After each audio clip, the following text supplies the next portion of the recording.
Alors pour poursuivre, et vous le savez, dans la prise en charge globale cancer et VIH, on a la chance d'avoir des associations de patients très actives, que ce soit dans le milieu du VIH, mais aussi en cancérologie. Et on est vraiment chanceux aujourd'hui d'avoir avec nous Sabrina Lebars, qui est cofondatrice et présidente de l'association Corasso, qui est dédiée au cancer de la tête et du cou. Et on est vraiment ravis d'avoir son témoignage aujourd'hui sur l'impact des manifestations physiques et des traitements sur la vie sexuelle des personnes vivant avec le VIH, avec l'exemple de ces cancers de la tête et du cou. Donc merci beaucoup à Sabrina et je suis ravie qu'on l'accueille tout de suite. Merci. Merci pour l'accueil chaleureux. Alors, je vais plus vous parler des cancers tête et cou. Je suis un peu moins au fait pour le VIH, bien sûr, dans l'ensemble, mais en tout cas, je suis bien loin de votre expertise. Par contre, je vais vous partager mon expérience patient et surtout celle de ceux que je côtoie au quotidien. Donc, je refais un petit brief sur les cancers tête et cou, mais j'ai compris que vous étiez quand même bien au fait. Les cancers tête et cou, c'est assez vague. Nous, on appelle ça tête et cou, et comme les Anglais, en fait. Parce que entre ORL, maxillofacial, cervico-facial, voie aérodigestive supérieure, on a dit, bon, on s'y retrouve plus. Nous, tout ce qui est en haut de la clavicule, en dessous de la base du crâne, c'est cancer tête et cou. À l'exclusion des cancers ophtalmiques, même si quand un adhérent toque à la porte pour nous dire j'ai des problématiques communes aux vôtres, j'ai envie de partager, bien sûr on les accueille. Et puis tout ce qui est relatif à la thyroïde, il y a des associations qui sont plus spécialisées pour ça.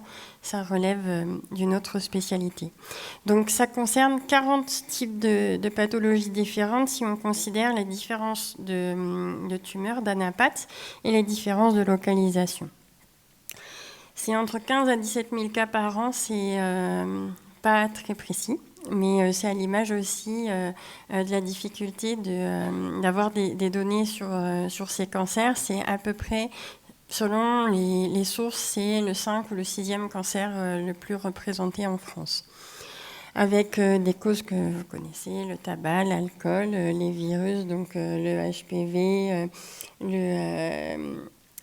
celui dont j'arrive jamais à prononcer le nom, mais qui est celui qui provoque la mononucléose. On a parlé aussi du VIH, bien sûr. Les expositions professionnelles, que ce soit les sciures de bois, les fumées toxiques, et puis beaucoup d'autres qu'on ne connaît pas ou qu'on connaît moins. On estime, c'est une estimation de Gustave aussi, que 70% des patients sont diagnostiqués à un stade avancé. Là aussi, on a besoin de mesures et on va travailler sur ce sujet avec l'association. Ça implique un taux de survie à 5 ans qui est inférieur à 50%, alors que si le cancer est diagnostiqué à temps, on peut espérer un taux de survie de 90%. On a du travail. Ça implique nécessairement des traitements qui sont plus lourds, et sachant alors, j'ai pas eu le temps de croiser le chirurgien maxillofacial tout à l'heure, lyonnais, que j'aurai plaisir à rencontrer à l'occasion. Mais sachant que du coup, ça implique des chirurgies beaucoup plus lourdes, donc mutilantes. Vous allez avoir une petite illustration juste après, des radiothérapies de la même façon qui sont plus puissantes et donc qui entraînent plus de séquelles et par de fait une qualité de vie diminue. Attention, ça va un petit peu piquer. Ah non, on n'a pas le son. Alors ça pique pas. Mais ça illustre mes pères patients.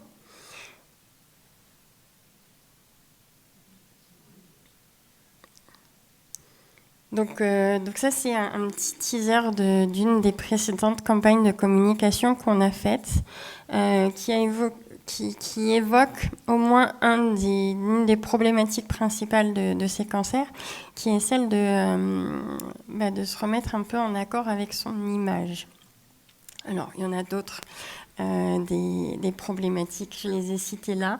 Et j'ai voulu les énumérer pour illustrer à quel point dans la vie tourmentée d'un patient en soins ou en post-soins, il pouvait être difficile de considérer la petite case sexuelle qui, pour autant, fait partie de la vie quotidienne de beaucoup d'entre nous, mais qui devient toute petite au regard de tout ce à quoi on doit faire face. Je vous ai parlé de chirurgies qui peuvent être très douloureuses, alors pas tant au niveau du visage, mais au niveau des lambeaux libres qu'on va aller chercher au niveau du corps pour reconstruire le visage. La radiothérapie, alors là par contre ça peut être très très douloureux avec des brûlures très très difficiles à supporter et avec des effets secondaires à très long terme. On parle de décennies plus tard avec de nouveaux effets secondaires qui apparaissent.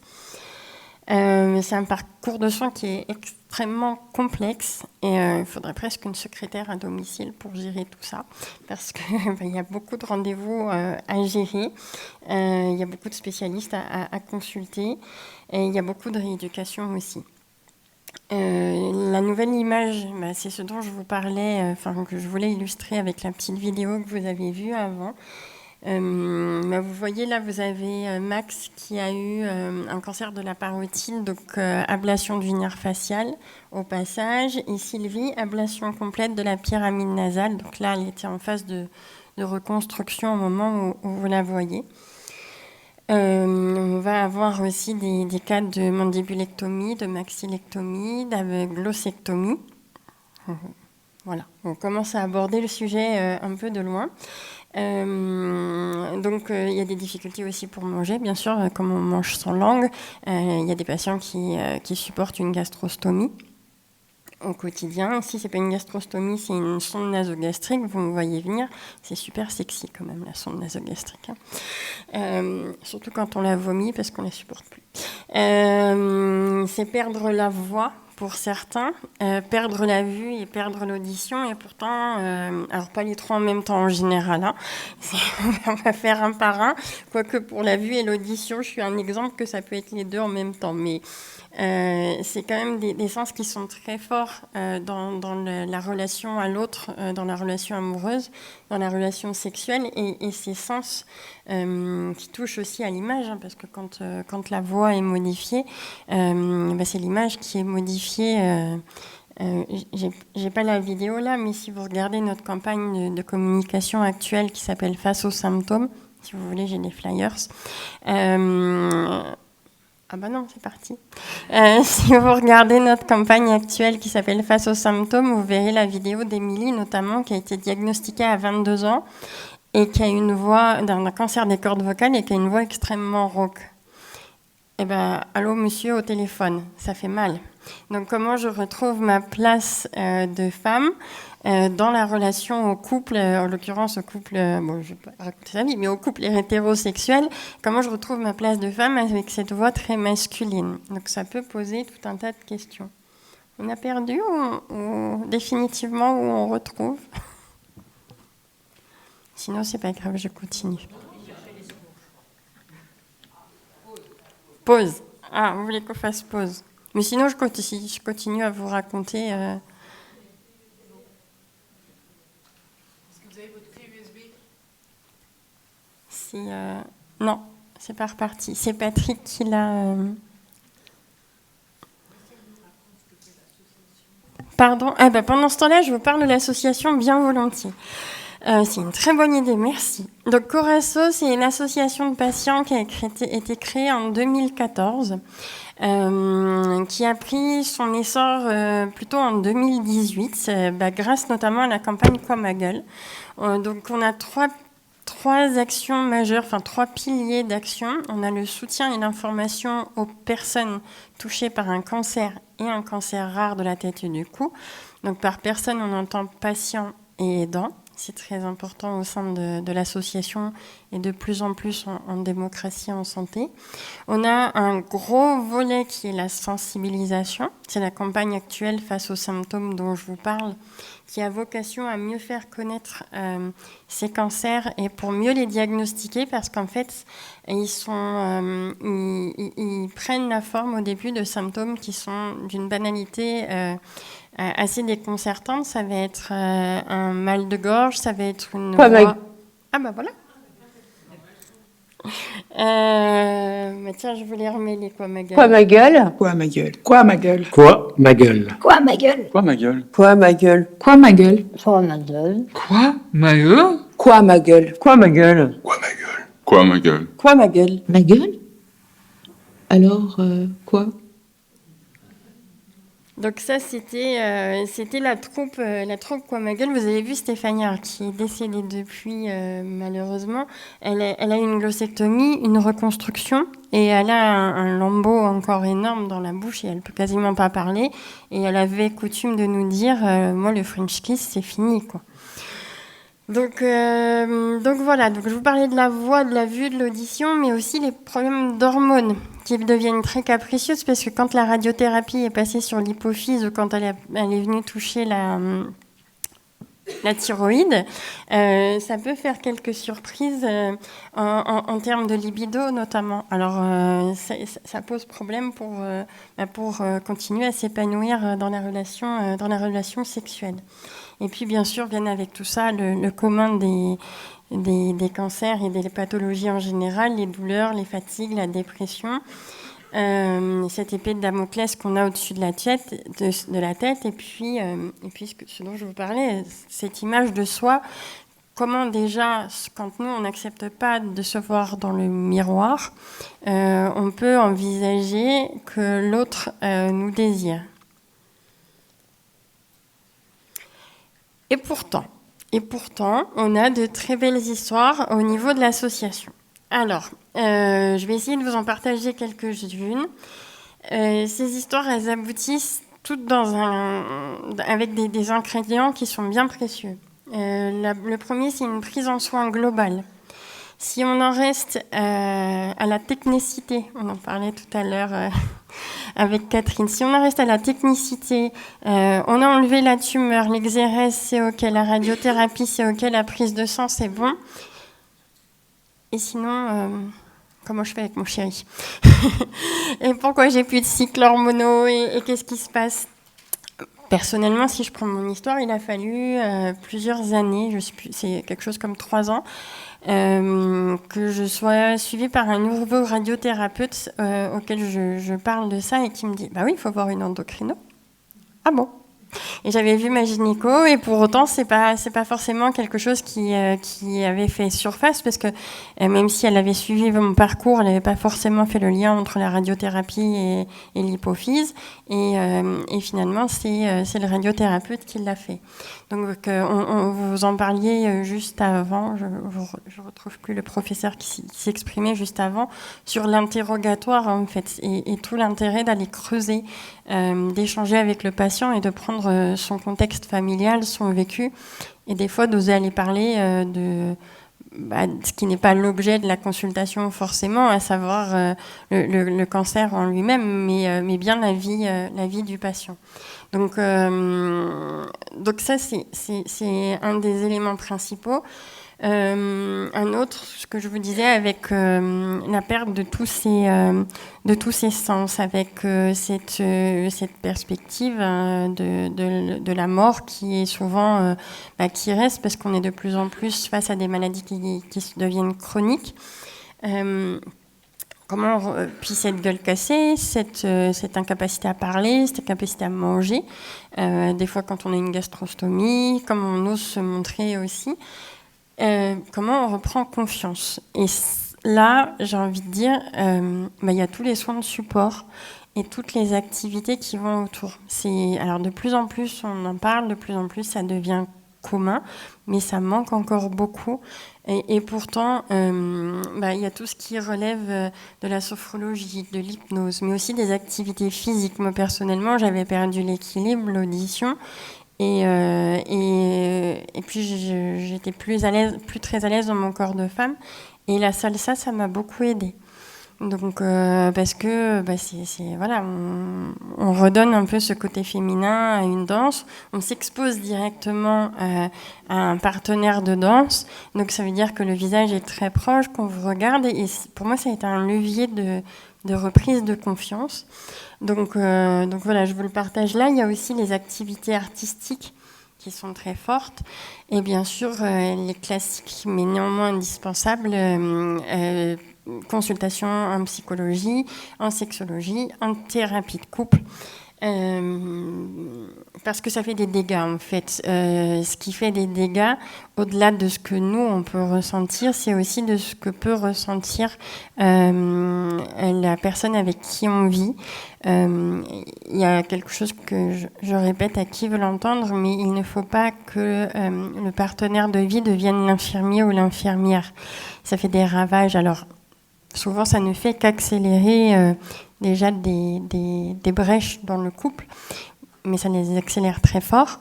Et en fait, ça place le patient dans une posture très difficile.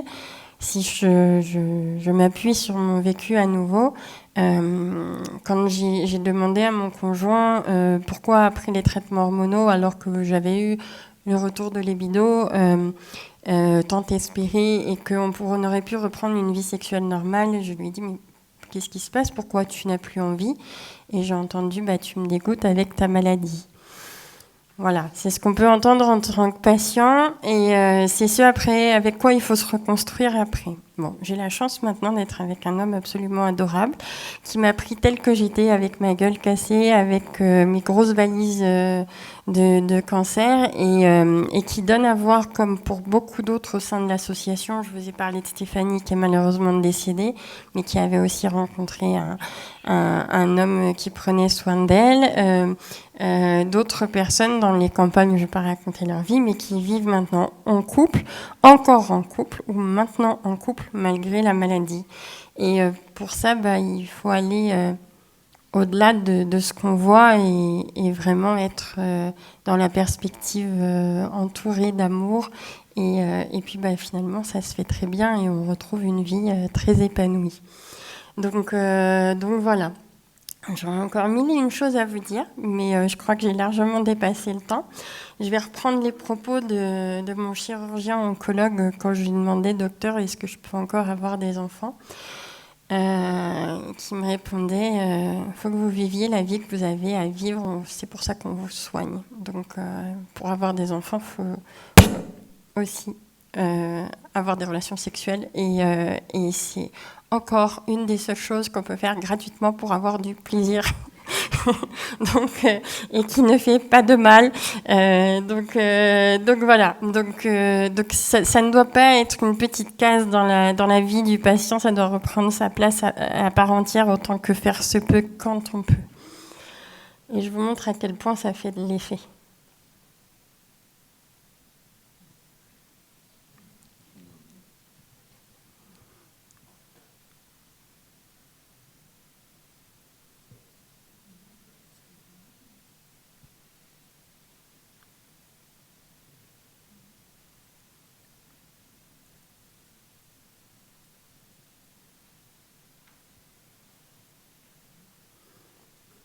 Parce que malgré la maladie, malgré la gueule cassée, on peut garder le sourire.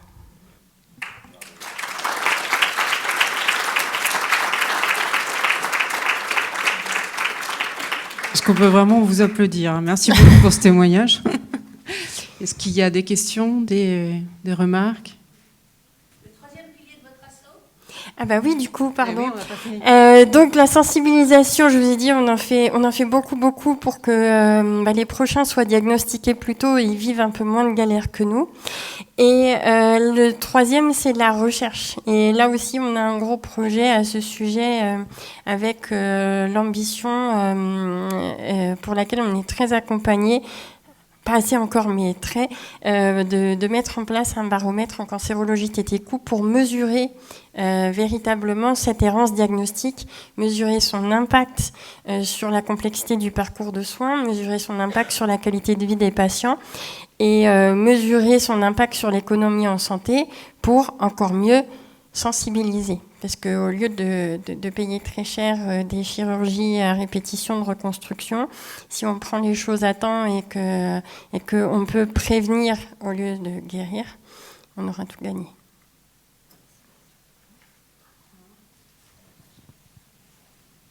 Merci beaucoup. Si vous voulez nous retrouver, voilà, on est pas mal présent sur les réseaux sociaux, il y a notre site et à très bientôt peut-être. Merci beaucoup.